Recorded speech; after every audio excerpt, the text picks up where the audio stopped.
So we got an email from a homeowner very worried about the chance of his water heater leaking. So we thought we'd tell the story about the proper installation of a water heater. It's done every day, and it should be done by a licensed professional, and it should be permitted. You know, you need a permit because you're working with gas, and a gas leak is not a good thing. And improperly installed, a water heater could become a bomb. But I'm on the case. Hello, Brett. How are you? Hey, Richard. Thanks for coming out. My pleasure. Yeah. Looks like a, 30s bungalow on a nice quiet street? About right, yeah. We bought it a couple years ago, and we've been doing a lot of work inside. I can show you around if you want to come in. Lead on. Just watch your step here. These steps are a little shaky. They might need a little help, huh? Yeah. Another project. That's right, yeah. Our latest project, actually, that we've been working really hard on for the last couple weeks is this kitchen. Yeah. Nicely done. Thank you. Yeah. New cabs, I love it. Nice hardware. Yeah, still a work in Getting progress, there, obviously. We got to do this range hood as well. That seems straightforward. Trimming out some windows and a backsplash and everything. So you're in good hands. What's the problem? Well, there's something in the basement that's been keeping me up at night for the last couple months. Okay, I want to show me.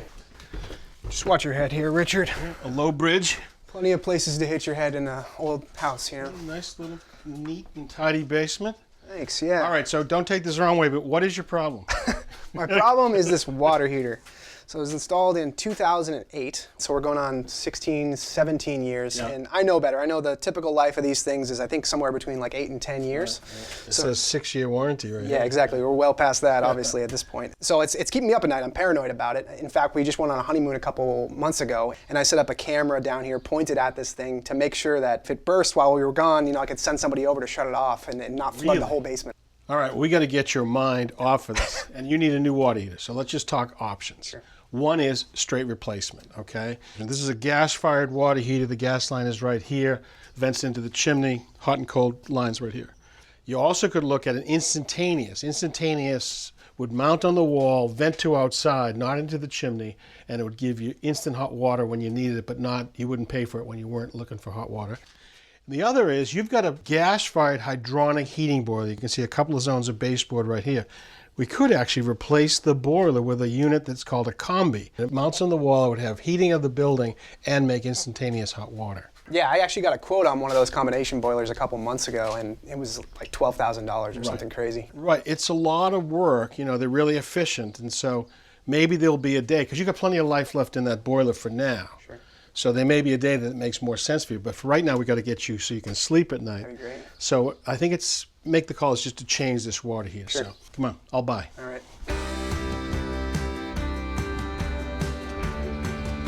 Come scratch it.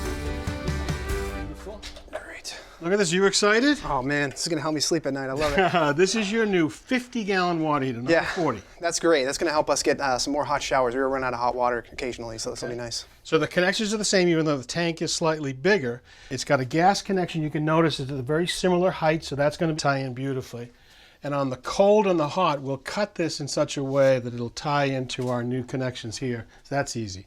But what happens with this tank being bigger, and the new tanks include a safety device down here, which now brings the tank slightly higher. So look what happens. Here's the height of here. Here's the new height. It means we may have to chisel away the chimney a little bit just to make the flue go in with pitch this way. Right. All right. But it starts by getting the old water heater out of here. So turn the water off. It has a gas shutoff right here, also called a gas cock, and that has a little indicator much like a ball valve. Turn that to perpendicular. Okay, and now with the gas off, we want to break a union. Now a union has two parts. This larger nut connects to a smaller one, and then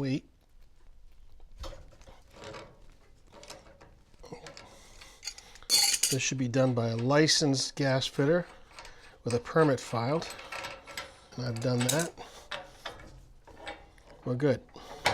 So you've got no floor drain down here, so we're going to have to pump the water out.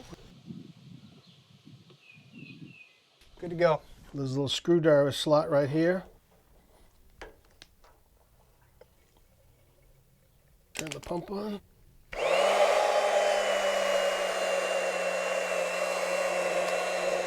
All right, so for water, I normally just cut them right here, but we have the new tank is higher, so I'm going to pick random spots right here. I like to clean first. Now, if you clean it first, it gets easier because once we cut it, a little bit of water could be dripping down. Sure. I'll give you that. You do right there above that coupling. And then I just cut it. this tubing cutter can fit going around.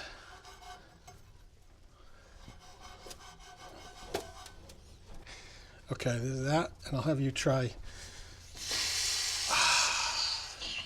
I'm glad it went that way. All right, so do that. Put the clean stuff above it because that's the money side right there. The key is to get that first revolution to go around and go right back into the original groove.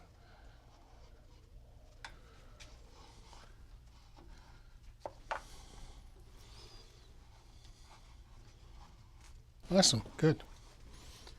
Don't do too much because you can deform the pipe. Move that around.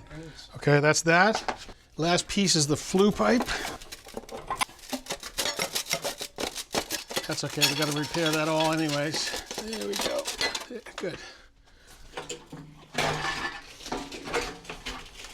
So now we just got to pull some of the old trim off.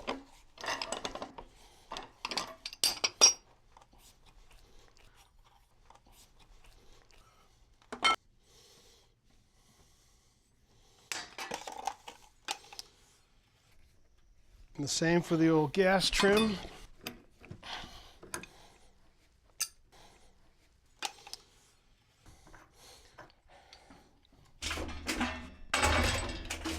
What we're going to do is we're going to level this. That looks good. So we want to, I'm going to let you get some aggression out by getting a cold chisel. Got some chiseling to do. Yeah, all right. So in general, we just got to get right there, and then we'll repatch all that with concrete.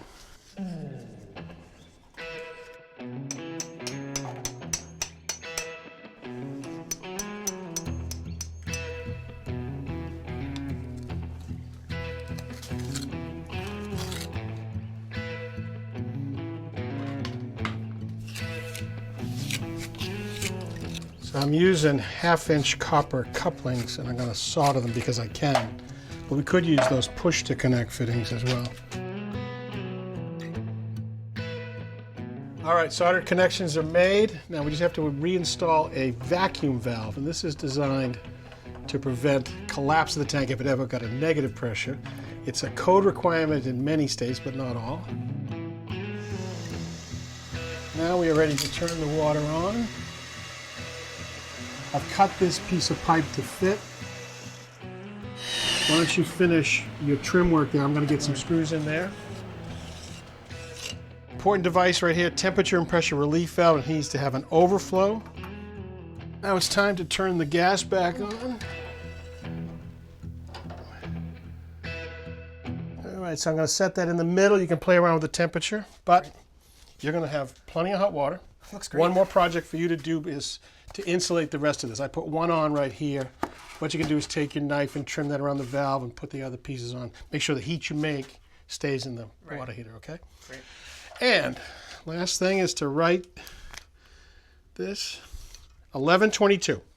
That means for at least 10 more years, you're never going to have to put your camera on to look for the water heater to leak. That's right. I'll sleep better at night. Thanks a lot, Richard. Right, you're a great apprentice. Stay in hot water. Appreciate the help. Thanks. All right. Thanks for watching. This Old House has got a video for just about every home improvement project, so be sure to check out the others. And if you like what you see, click on the subscribe button to make sure that you get our newest videos right in your feed.